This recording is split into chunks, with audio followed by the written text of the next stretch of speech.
Ide khotbah minggu biasa ketiga. Bacaan pertama diambil dari kitab Yunus bab 3 ayat 1 sampai 5 dan ayat 10.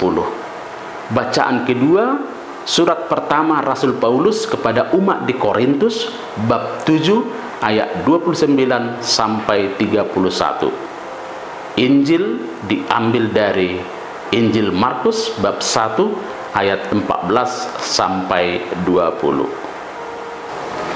Bacaan pertama menggambarkan pribadi Allah yang selalu mengharapkan pertobatan dari manusia.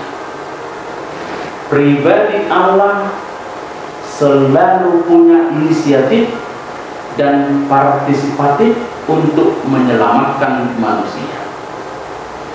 Allah selalu mengarahkan perhatiannya kepada semua manusia. Oleh karena itu, Allah mengutus Yunus untuk menyampaikan peringatan kepada umat Yahudi agar mereka bertobat. Yunus taat kepada Allah. Yunus menyampaikan pesan Allah. Pewartaan Yunus kepada orang Ninive sungguh berhasil. Akhirnya penduduk Ninive percaya akan Tuhan dan mereka bertobat. Yunus yang taat akan perintah Allah akhirnya membawa sukacita bagi semua orang, termasuk orang-orang berdosa, orang Ninive.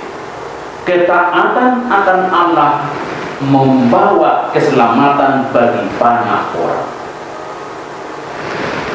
Bacaan kedua dari surat Rasul Paulus. Paulus mengatakan bahwa dunia duka cita akan berlalu. Paulus mengajak umat Korintus memasuki hidup baru, yakni hidup dalam dunia sukacita bersama dengan Allah. Hidup sukacita bersama dengan Allah tidak hanya tergantung pada materi dan harta. Oleh karena itu, Rasul Paulus mengajak umat di Korintus untuk belajar mulai dari hidup seolah-olah tidak beristri, seolah-olah tidak memiliki barang duniawi.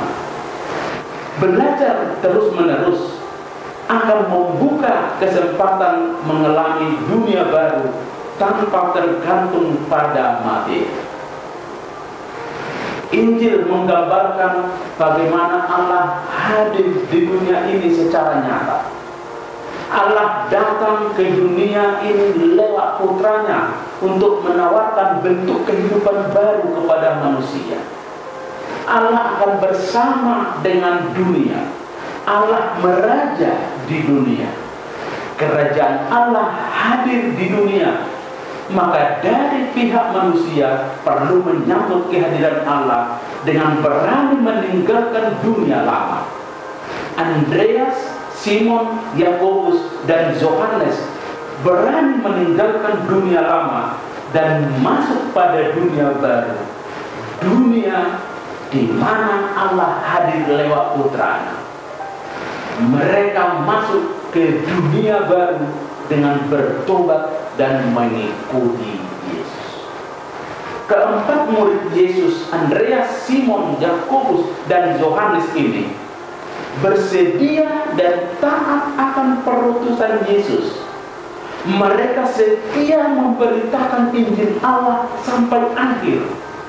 Mereka setia mengikuti mandat Yesus sebagai penjala manusia sampai akhir. Kesediaan dan ketaatan akan perutusan Yesus membuat kerajaan Allah semakin tersebar dan dialami banyak orang. Satu ide permenungan yang bisa dikembangkan melalui bacaan-bacaan di atas adalah bersedia dan setia dalam perutusan Allah. Allah senantiasa berencana agar kehidupan yang penuh bahagia dialami oleh semua orang. Allah memakai manusia untuk menyampaikan konsep kehidupan ini. Allah memberikan kemampuan dan membimbing manusia untuk mampu menyampaikan nilai-nilai kerajaan Allah itu. Yunus dalam bacaan pertama dipanggil untuk menjelaskan bentuk kehidupan yang penuh damai kepada umat Niniwe lewat pertobatan. Rasul Paulus dipanggil oleh Allah untuk mewartakan Yesus yang diimani kepada umat di Korintus. Allah memanggil Andreas, Simon, Yakobus, dan Yohanes lewat Yesus untuk menjala manusia agar semakin banyak yang memahami kehidupan yang ditawarkan oleh Allah. Semua rencana Allah ini akan terwujud bila ada kesetiaan dan ketaatan akan tugas yang dipercayakan kepadanya. Sampai sekarang, Allah tidak berhenti mengajak manusia untuk ikut ambil bagian mewartakan hidup sukacita. Allah mencari dan ingin melibatkan semua orang untuk ikut dalam mewartakan kerajaan Allah. Allah tetap mengutus Yunus baru pada situasi sekarang. Keadaan hidup manusia masih terulang seperti kehidupan umat di Korintus yang masih dirajai oleh dunia. Yesus juga masih berkeliling mencari Andreas baru, Simon baru, Yakobus baru, Yohanes baru yang taat dan setia menjadi penjala manusia. Pekerjaan semakin banyak, perilaku hidup manusia banyak yang harus diperbaiki. Warta baik yang dari Allah belum tersampaikan kepada semua orang. Jumlah pewarta belum cukup untuk memikul dan menyampaikan pesan Allah.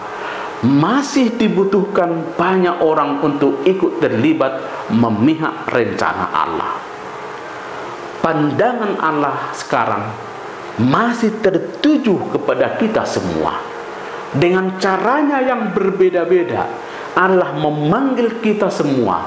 Allah punya rencana dalam diri kita semua. Allah mengharapkan agar kita ambil bagian dalam pewartaan kebaikan dalam hidup kita masing-masing, dalam keluarga, dalam lingkup dan tugas serta tanggung jawab kita masing-masing. Panggilan Allah ada dalam diri kita.